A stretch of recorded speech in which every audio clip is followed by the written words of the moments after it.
Hey everyone, Hybrid Toy Reviews here, wanting to take a look at the Star Wars The Black Series Woves from The Mandalorian. He finally completes Bo-Katan's little blue armored trio from Season 2. Really good looking figure. He came in stock about 2 weeks ago now on Entertainment Earth, and it took them about a week to get it to me. Since then, he's also come in stock on ShopDisney.com, so he and the rest of this wave, I also got Grief Karga on Shop Disney, are starting to trickle into the U.S., and a lot of people are starting to find them at little comic shops and occasional Target finds, so this wave is starting to show up, and I'm excited to finally take a look at them. So without further ado, let's go ahead and get into this review.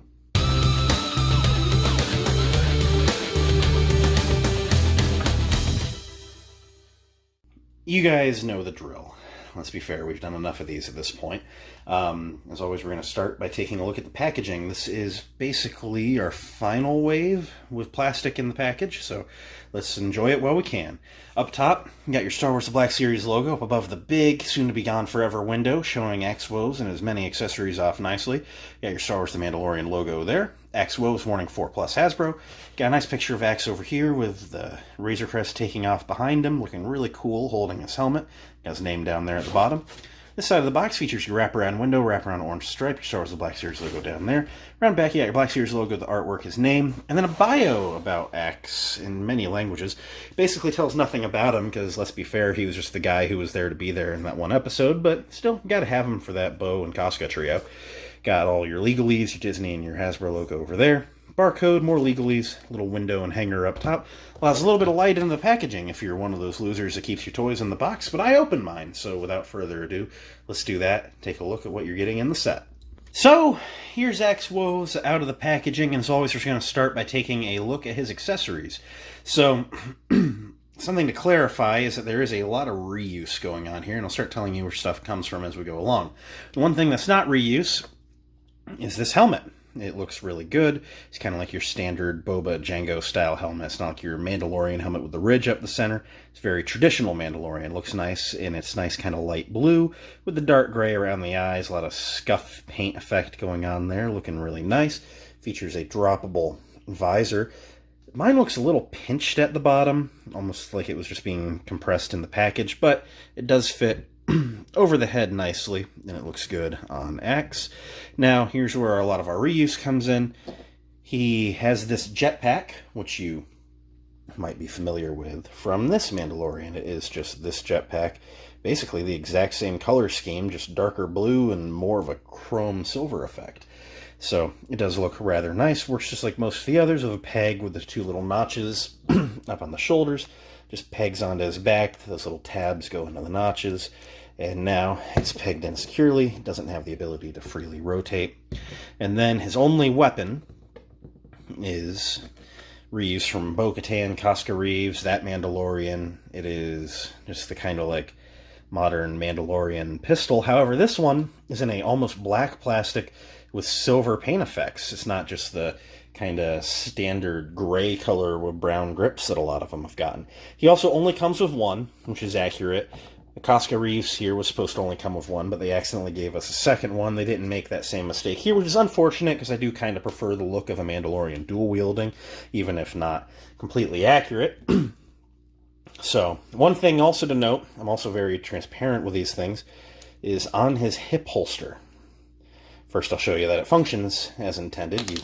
Oh no! I threw the blaster on the ground, but I found it. If you lift up that strap, you can put the blaster in the slot for it, peg the strap back in, and it's functional holstering. However, it features one of these wrap around the thigh leather straps. When I took them out of the box, it was all bunched up over here. It wasn't actually around his leg. It's broken. I have a quality control issue. So it's supposed to go under this armor plate and then wrap around the thigh. And it's not a glue point or something. It's just a straight up break in the plastic. So it still lays like it should. I'm not really going to make a big deal out of it, but it is rather unfortunate. Now, oh no, looking at this body, this is like 95% reuse from that previous mentioned Death Watch Mando. It is the same, except of course the head, because this is a molded helmet, and that is a head sculpt with removable helmet. And this guy features a different belt sculpt. This guy has like a leather, like a ab plate there, whereas this guy does not. That ab plate is part of the belt sculpt. It moves with the belt. So otherwise, though, everything here is the same. So obviously they saw their opportunity to reuse, it was basically the same costume, just with a couple little changes, and they've changed it adequately. I have no gripes. I don't mind this sort of reuse as long as the figure still looks good, like Axe does.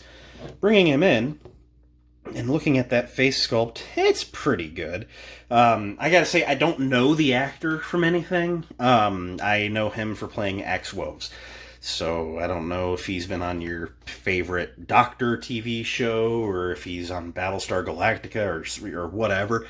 I don't know where they've pulled this guy from, but I don't know him from anything. To be fair, I didn't really remember what he looked like until I got the figure, but just go ahead and tear it off the box here, because I don't save these. Just to bring in the picture of Axe here, I mean, it pretty well captures the likeness, I suppose. It almost looks a little bit more like a cross between this guy and maybe slightly John Bernthal leaning, maybe just a little bit. I don't stand by that 100%, but it's pretty close. And for a guy who's going to be on my shelf, helmeted for the rest of his plastics existence before it eventually degrades into microplastics, I think he turned out pretty good. I don't exactly spend a lot of time looking at that Casca Reeves or Bo-Katan head sculpt either. So, just looking at the guy, I do really like the gunmetal gray plates all over with the lighter blue highlighted pieces. He looks rather nice. That brown ab plate really is just kind of a nice, third color that matches up with the belt nicely. Nice silver on the buckle. Going around back, you got a little bit of like a black leather flap hanging underneath. Looks nice. The knee pads are the same situation as that Death Watch Mandalorian, where they just kind of float, but that's kind of nice because you can move them to where it hides the articulation a little bit. The jetpack thrusters have some articulation to them, just like you'd expect. They also feature ports to put the deluxe Boba Fett thruster effects in there. However, he's not a Boba Fett, so he's not allowed to have nice accessories like that, even though he's mostly reuse, and those would be reuse as well, and therefore just production cost, not manufacturer, like sculpting time. But what do I know? Anyway, he does look rather good. He features, for articulation, the double barbell neck, allowing him to look all the way up, especially when you even get a little bit of tilt on the helmet, because it's a little bit of a loose fit on him. And get him to bring his chin down to the chest plate. Get all this side range rotation. The arms can come up to a T pose and then do a 360 at the shoulder. He has a butterfly joint hidden in there. Single jointed elbows and go to 90 degrees and rotate. 360 at the gauntlet cuff, and then 360 on the wrist, with the left one hinging in and out, and the right one hinging up and down. He features a mid-torso ball joint, which allows him to crunch that far forward, that far back, side to side, and rotate. His legs can kick that far apart. They can go that far forward, a little bit back, upper thigh rotation. Single jointed knees that can go to 90 degrees and rotate. He features no boot cuff. This figure always throws me off. He looks like he should have a boot cuff, doesn't he? Which would be redundant because he has a knee swivel anyway. Features ankled points that can go that far down, little bit forward, and then there's a forward-facing pin for rocker, allowing you to get some pretty decently wide stances with both feet flat on the ground. To bring in some figures for some size comparisons, here he is next to Boss Lady Bo-Katan, and then standing at the same height as her, Casca Reeves. Just gotta bring the team together, of course. Here is the Amazon exclusive Beskar Spear Season 2 Mando. And then the Gaming Greats Rocket Trooper, because he's a good fill-in for an Imperial Stormtrooper. As you see, the 6-foot-tall guys, stand at a good 6-inch standard cross. The girl figures stand just slightly shorter, but the same height as each other, because they're the same base body. And I think the scale works rather nicely with them. And who would I be if I didn't include some variation of this type of shot from the Season 2 bridge heist scene? So, it looks very good with his Bo-Katan crew. So, end of the day, what do I think of Axe Woves? Oh man, this is this is a pretty good figure. Sometimes a lot of these repaint Mandalorians, you get yourself a little bit down before you get it in hand because you're like, oh, I've got variations of this figure already. It ain't any big thing. But I do really like how Axe turned out. He's a really fun one. And I do like completing teams. That's always an extremely satisfying part of the collecting process. I've had Bo and I've had Casca on the shelf for a while now, like over a year.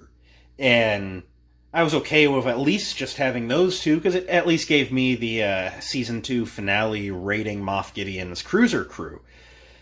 But Axe was really an essential character, even if he did kind of just go fuck off for the Season 2 finale, which I understand the actor had a family thing come up, but, not his fault.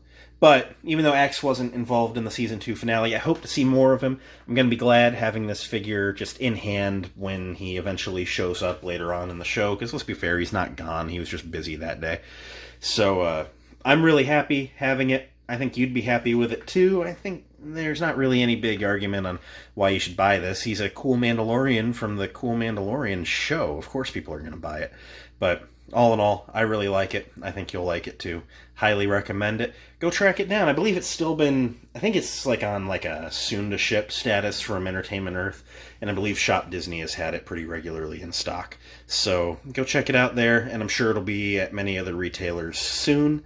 So go ahead and keep an eye out for it. I highly recommend it. I'm going to go. I have other videos to work on. Thanks for watching. It means a lot that you did. If you enjoyed, you should leave a like, comment, subscribe, all that end of video stuff. You guys know the drill. I'm going to go get to work on some other stuff, so until then, may the Force be with each and every one of you. Bye!